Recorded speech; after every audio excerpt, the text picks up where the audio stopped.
이 시편 93편은 천지를 창조하신 하나님께서 온 세상을 다스리신다는 이 노래의 시편입니다. 그 첫 마디가 시편 기자는 강력하게 선언함으로 시작을 하고 있죠. 여호와께서 다스리시니라고 이렇게 하나님께서 모든 것을 다스리신다라고 선포하면서 이 시편을 시작합니다. 하나님은 천지를 창조하셨고 또 하나님의 나라는 영원하죠. 그래서 시편 93편의 기자가 1절에서 이렇게 노래합니다. 주님이 다스리신다. 위엄을 갖추시고 능력의 허리띠를 띠시며 다스리신다. 그러므로 세계도 굳건히 서고 흔들리지 아니한다. 사랑하는 성도 여러분, 여러분은 하나님께서 온 세상을 창조하셨고 또 하나님께서 지금도 여전히 온 우주 만물을 다스리고 계신다는 이 사실을 믿으신가요?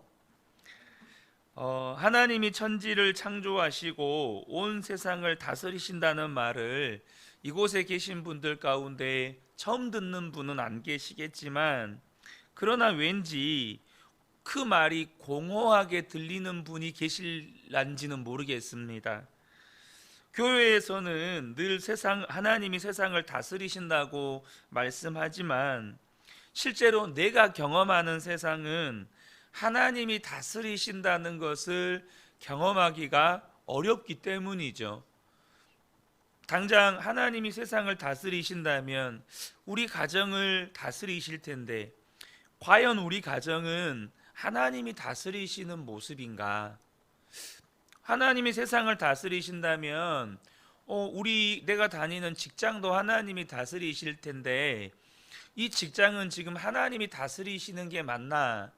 우리가 세상 살아갈 때 실상 우리가 경험하는 것은 강대국이 세상을 이렇게 좌지우지하는 것처럼 보이고, 또 권력 가진 사람, 돈 있는 사람, 능력 있는 사람이 세상의 모든 것을 이렇게 좌지우지하는 것처럼 보인다는 거죠. 그러면 정말로 성경이 말씀하시는 하나님이 세상을 다스리시는 게 맞을까? 지금 당장 러시아와 우크라이나가 전쟁을 지금 1년 가까이 하고 있는데 그 모습을 보면서 얼마나 많은 사람들이 죽어갑니까? 지금도 어느 한 지역을 차지하기 위해서 매일마다 이 격전이 일어나는데 하루에 사상자가 양쪽에 수백 명씩 난다고 그래요. 그러면 그런 모습을 보면서 하나님이 정말로 세상을 다스리시는 게 맞는가, 우리 안에 회의감이 들 때도 있죠. 많은 사람들이 스스로를 속이고 있는데 그 중에는 우리의 신앙 고백이나 찬송가도 있습니다. 이 무슨 말이냐? 프랭크 루박의 편지를 보면 이 프랭크 루박 선교사님이 일기를 쓰셨는데 거기에 이런 내용이 있습니다. 자기가 좋아해서 늘 부르던 찬송가가 있었는데 그게 우리 찬송가 407장의 찬송가입니다. 구주와 함께 나 죽었으니 구주와 함께 나 살았도다. 영광의 그날에 이르도록 언제나 주만 바라봅니다. 언제나 주는 날 사랑하사 언제나 새 생명 주시나니 영광의 그날에 이르도록 언제나 주만 바라봅니다. 자기가 너무너무 좋아해서 부르던 찬송가인데 어느 날 갑자기 이 프랭크 루박 선교사님에게 깨달아진 것이 하나 있었대요. 그게 뭐냐면 그분이 그날 일기에 이렇게 쓰셨습니다. 나는 그 찬송가를 즐겨 불렀지만 찬송가 가사대로 구주와 함께 죽고 구주와 함께 살지도 않았고 언제나 주만 바라보며 산 적이 없다는 것을 깨달았다. 바로 이것이 지금 마음을 다하여 찾기를 원하는 것이다.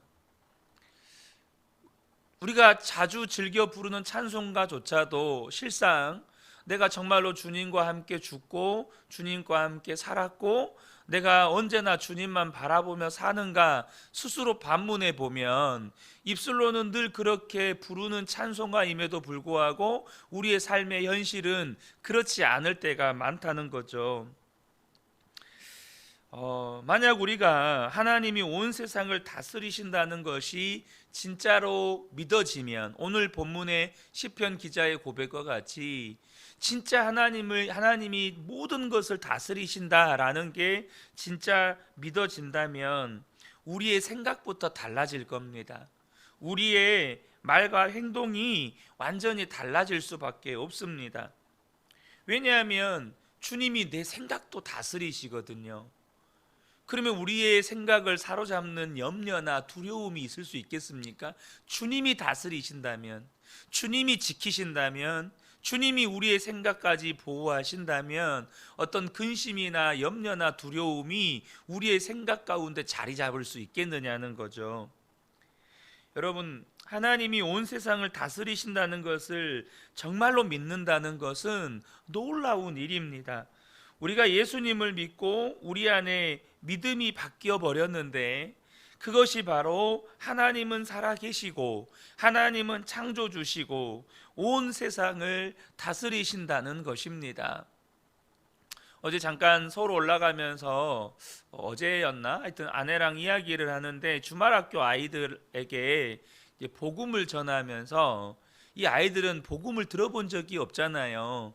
그래서 이 아이들에게 예수님을 전하는데 처음 그냥 예수님께서 너희들의 죄를 위해서 죽으셨다라고 이것을 전했을 때 아이들이 아무런 감동도 없고 아이들의 마음 가운데 그런가 이러고 있었대요. 근데 만약에 이 세상에 사람이 단 한 사람, 너 한 사람밖에 없었다 할지라도 예수님은 너 한 사람을 구원하시기 위해서 십자가에서 죽으셨을 거야.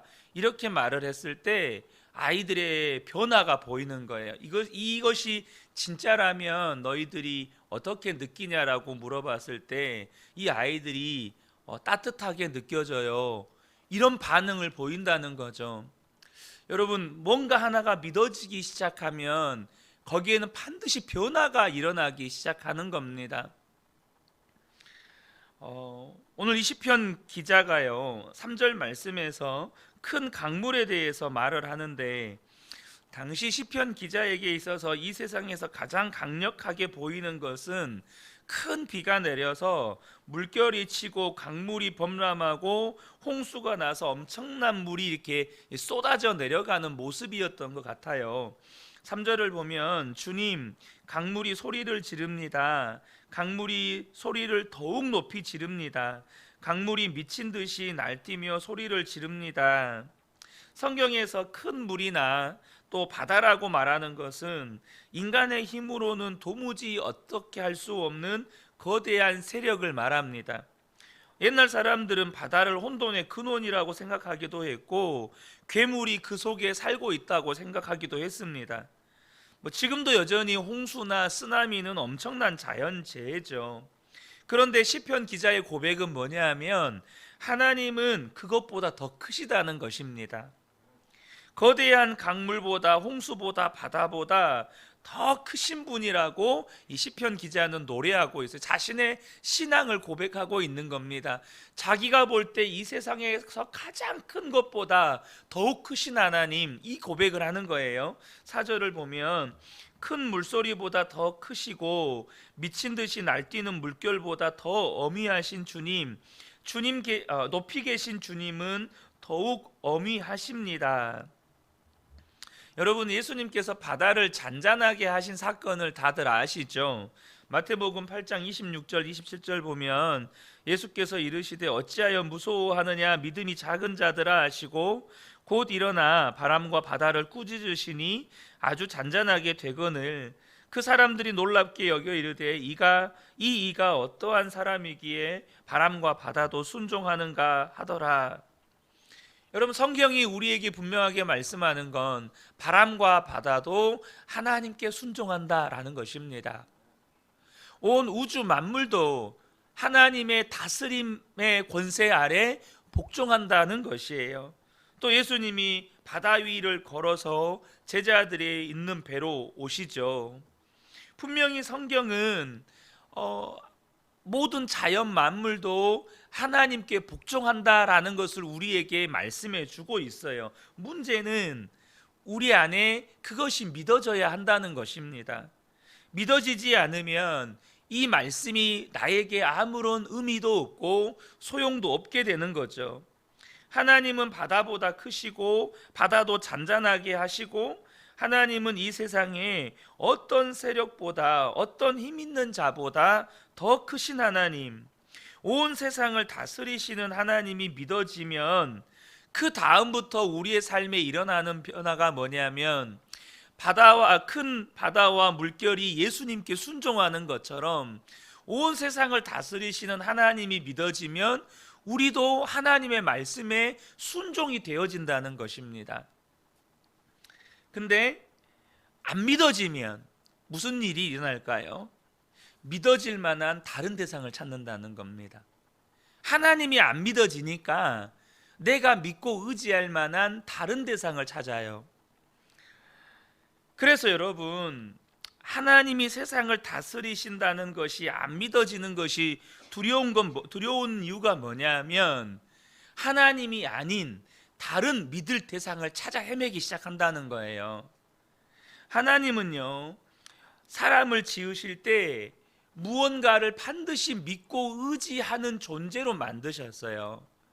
그래서 일찍이 이것을 깨달은 사람들은요, 여러분 중국 문자가 한문이잖아요.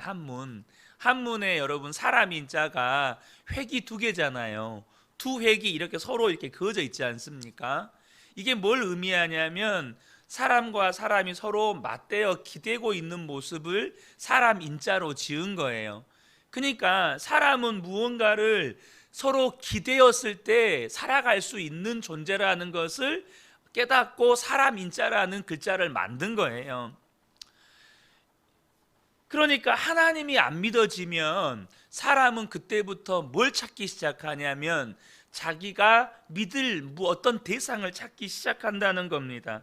문제는 뭐냐면 하나님 외에는 믿을 대상이 없다는 겁니다. 그래서 사람이요, 믿으면 안 되는 대상, 믿어서는 안 되는 그런 대상을 의지하게 된다는 거예요. 결국에는 그것 때문에 사람은 비참하게 되고 무너지게 되고 망하게 된다는 것입니다. 믿지 말아야 할 것을 믿었고 의지하지 말아야 할 것을 의지했기 때문이죠. 서로 키우는 가축이 너무 많아서 이제 먹일 물과 풀이 부족하니까 목동들이 서로 싸우는 문제 때문에 아브라함과 롯이 갈라서게 됩니다. 근데 그때 롯은, 아브라함이 조카 롯에게 먼저 선택권을 주잖아요. 그때 롯은 뭘 선택했습니까? 뭔가를 선택한다는 건 선택의 기준이 있다는 거예요. 그때 이 롯은 풍성한 목초지와 물을 믿고 의지했어요. 그래야 내가 소유한 가축들 먹여 살릴 수 있다. 그래서 그가 선택한 것은 소돔과 고모라가 있는 요단 지역이었습니다. 왜요? 거기에는 풀과 물이 풍성하니까. 그런데 풀과 물이 풍성한 그것을 의지했다가 어떻게 됩니까? 모든 재산 다 잃고 아내도 잃고 결국 두 딸을 아내로 맞이하는 폐륜적인 일을 겪게 되고 이방 민족의 조상으로 전락해 버립니다. 이 롯이 모압과 암몬 족속의 조상입니다. 이 모압과 암몬이 나중에 얼마나 이스라엘 백성들을 괴롭히는 이방 족속이 되나요? 여러분, 이스라엘 백성들이 왜 바벨론 포로로 끌려갔습니까? 그 당시에 하나님이 안 믿어지니까 주변 강대국들만 의지하다가 결국에는 바벨론 포로로 끌려간 것입니다. 우리나라 역시 역사적으로 또 지리적으로 강대국 사이에 끼어서 살았잖아요. 그러다 보니 지금도 외교를 할 때도 주변 강대국들 사이에서, 특별히 중국과 미국 또 러시아 그 사이에서 이 주변 나라들의 눈치를 봐가면서 아슬아슬하게 균형 외교를 하고 있잖아요. 그런데 저와 여러분이 분명하게 알아야 될 건, 강대국을 의지해서 대한민국이 사는 게 아닙니다. 여러분, 하나님을 의지해야 대한민국이 사는 거예요. 개인적으로도 마찬가지입니다. 하나님이 안 믿어지잖아요. 그럼 사람은 그때부터 또 다른 믿음의 대상을 찾기 시작하는데 그게 돈이죠. 또 그게 사람이 되는 겁니다. 근데 여러분, 돈 확실합니까? 돈이 우리의 행복을 책임져 줍니까? 돈이 우리의 인생을 책임져 줍니까?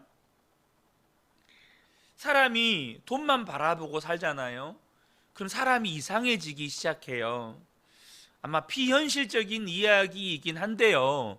여러분 한번 이 이야기를 들으면서 어떤 생각이 드는지 한번 곰곰이 생각을 해보시면 좋겠습니다. 미국의 유명한 프로야구 구단인 뉴욕 양키스 소속의 어느 야구 선수가 구단과 연봉 협상을 펼쳤습니다.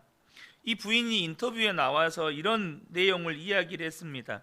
남편이 구단과 연봉과 계약금을 이렇게 협상을 하는데 8,900만 달러냐 9,100만 달러냐 이 둘을 가지고 협상을 했다는 거예요. 당시 환율로 8,900만 달러를 우리나라 환율로 바꾸면 1,006억이 되고 9,100만 달러는 1,027억입니다. 그러니까 1,006억과 1,027억을 두고 구단과 협상을 벌이는 거예요. 그런데 이 선수는 9,100만 달러가 됐으면 좋겠고 구단에서는 8,900만 달러를 주겠다고 오랜 기간 줄다리기를 하다가 이제 마지막 그것을 결정하는 날 저녁에 남편이 집에 들어오는 모습을 보고 아내가 이렇게 인터뷰를 했습니다. 남편이 집에 들어오는 모습을 보고 8,900만 달러에서 9,100만 달러로 상향 조정하도록 구단을 설득하지 못했다는 것을 직감했어요. 그는 큰 거절감을 느꼈지요. 우리 인생에서 가장 슬픈 날이었어요. 여러분, 1,006억이냐 1,027억이냐 이 문제를 놓고 논의를 하다가 1,006억이 되었는데 우리 인생에서 가장 슬픈 날이 된 거예요. 비현실적인 이야기이시죠. 겨우 20억, 그러니까 우리한테는 어마어마하게 큰 돈이지만 1,027억이냐 1,006억이냐 사이에 놓고 1,006억을 받았는데 그것이 인생에서 가장 슬픈 날이 되었다는 거예요. 여러분, 사람이 믿지 못할 대상을 믿으면 비정상적이 되는 겁니다. 그러면 여러분, 사람은 또 믿을 만한가요? 하나님을 믿지 못하니까 또 사람들은 사람을 의지하게 돼요. 사람을 찾아 헤맨다고요. 나를 위로해 줄 사람, 나에게 힘이 될 사람, 나를 지지하고 격려해 줄 사람. 그런데요, 우리 주변에 보면 사람을 의지하고 사람 믿고 살다가 사람에게 배신감을 느껴서 너무나도 큰 좌절과 상처 가운데 살아가는 사람들을 종종 만나게 됩니다. 저와 여러분이 분명하게 기억하셔야 합니다. 하나님을 믿지 못하면 믿지 말아야 할 대상을 의지하고 믿게 된다는 거예요. 그런데 그것이 우리의 인생을 비참하게 만들고 우리의 인생을 불행하게 만들고 결국에는 망하게 만든다는 것입니다. 그때부터 인생의 방황이 시작된다는 거죠. 사랑하는 성도 여러분, 우리가 하나님이 세상을 다스리신다, 하나님이 세상을 주관하신다, 이것이 건성으로 되어질 때 사실 그것은 굉장히 두려운 일입니다. 하나님을 대충 믿는 것, 하나님을 건성으로 믿는 것이 우리의 인생을 방황하게 만들고 믿지 말아야 하고 의지하지 말아야 할 것을 믿고 의지하게 만들어 버린다는 거예요. 사랑하는 성도 여러분, 우리 모든 성도님들의 입술의 고백 가운데 하나님이 다스리신다, 하나님께서 모든 것을 주관하신다, 이 믿음이 진짜 고백이 되시기를 축복합니다. 오늘 5절에서 시편 기자가 담대하게 선언합니다. 주님의 증거는 견고하게 서 있으며 주님의 집은 영원히 거룩함으로 단장하고 있습니다. 이 고백이 진짜 고백이 된 사람과 이 고백이 단순히 책을 읽는 것처럼, 단순히 내가 교회를 다니기 때문에 그냥 학교에서 책 읽고 내가 좋아하는 기사 읽는 것처럼 읽는 사람과는 전혀 다른 거예요.